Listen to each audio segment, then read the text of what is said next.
Okay, so picking up for part 2 here should be pretty quick. So, like I was saying, we're able to synthesize cholesterol because it is so metabolically important within the body. Cholesterol synthesis is going to be regulated by, have we eaten or not eaten? How much cholesterol have we already produced? How much cholesterol is circulating from our diet? And then do we have this enzyme to help us, right? So lipids in our foods can come from lots of different sources. You're going to know the most common oils, so just take a look at this. One of your questions on your Chapter 5 questions asks about the change in fatty acid intake, especially with our omega-6 and our omega-3 fatty acids. So you'll be able to look in the book to find that answer. But what we're seeing is this inflammatory response whenever our omega-6 fatty acid intake is higher or significantly higher than our omega-3 fatty acid. And we're seeing that omega-6 fatty acid intake increasing because of certain foods that we're eating, like processed foods, and then conventionally raised livestock. So super interesting to learn about.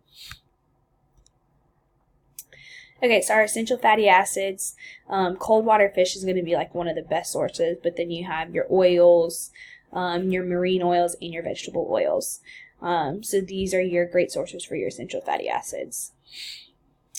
Okay, so our omega-3 and our omega-6 fatty acids, or our eicosanoids, we need these to make up about 2 to 3% of our daily dietary fat intake. So these are just giving you the optimal intake for each of these. So if we don't consume adequate amounts of these essential fatty acids, like I said, it's going to impair normal growth and development.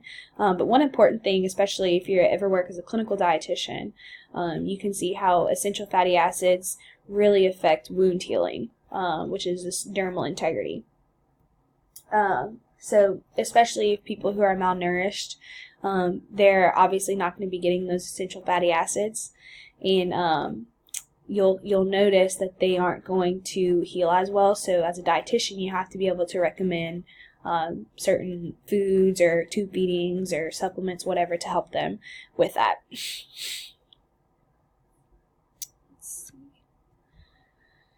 Okay, so for lipid digestion, of course, we're going to need enzymes at different phases throughout.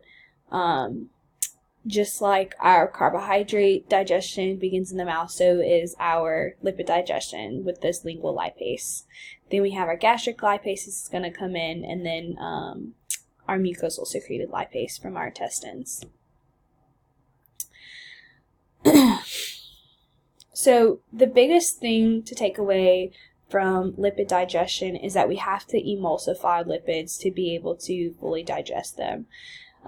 We have to have bile salts, and we have to have our pancreatic secretions to be able to do this adequately. Your activity with your lipid digestion is going to kind of put this into perspective as best as we can outside of the human body. But we have to be able to take these big fat globules and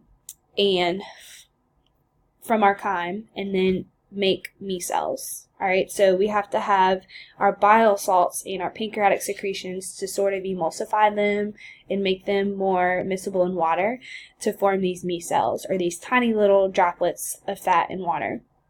And like I said, you're going to be able to kind of see this in the activity that you do. So right here is an example of a micelle. Like I said, it's lots of these little fatty acids in a little ball, and then they can be surrounded by water.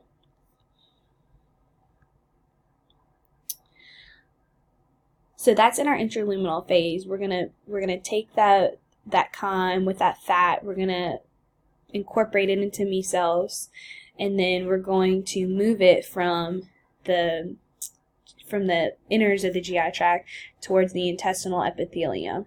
That way that it can actually be absorbed, right? So remember, intraluminal phase, we're creating the micelles, and then mucosal phase, we're guiding the micelles towards the epithelium. So you can see here how they're going to be absorbed. Let's see. Okay, and then this is talking about how what we're going to do with them once they're absorbed, right? So our longer chain fatty acids can be incorporated into triglycerides, and they're going to exit into the lymph system with the help of the chylomicrons. Okay, and then our secretory phase, our chylomicrons are going to be sort of taken out and then enter the lymph vessels. Shorter chain fatty acids, these are going to go straight to the portal vein. Okay, so we've talked about fatty acid oxidation several times now at this point, but this is how we're going to oxidize or break down fatty acids to create energy. I have posted some videos also from Khan Academy on Moodle that's going to help you understand this. And then I also put up my own diagram that I think kind of works a little bit better, and it goes along with that video. So if you want to print that out instead of using this diagram right here, I think my diagram is a little bit more simple to understand.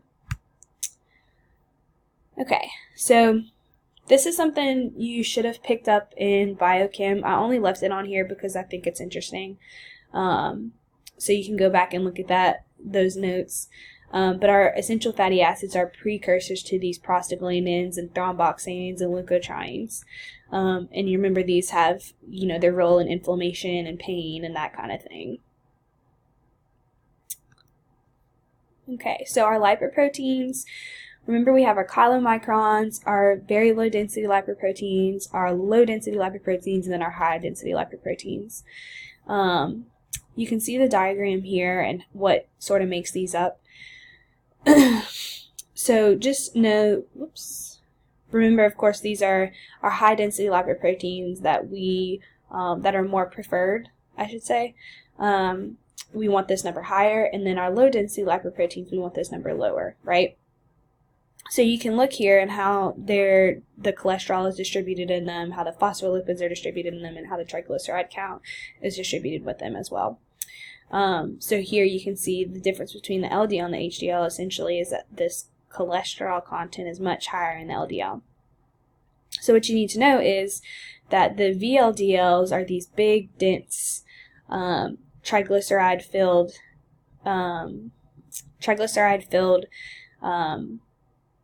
lipoproteins, and these sort of like spill into the IDL and then spill into the LDL. Okay, so we want more HDL and less LDL. So this explains each of these a little bit more, so you can take a look at that. So we talk about alcohol in this chapter, not necessarily because it's a lipid, but because of how it's metabolized and the effects of the metabolic process for alcohol. So it is metabolized within the liver, and that just shows you how closely related it is to our fatty acid metabolism and synthesis. And just one thing to note here is whenever we do take ethanol and we do degrade it, of course we have this acetaldehyde, which is toxic, but we create energy, or we can create fat from here, right? So this is why we see fatty liver disease in people, or alcoholic fatty liver disease, I should say, in those who consume a lot of alcohol. And that is just going to affect the metabolic processes for so many different things because of its effect on the liver itself.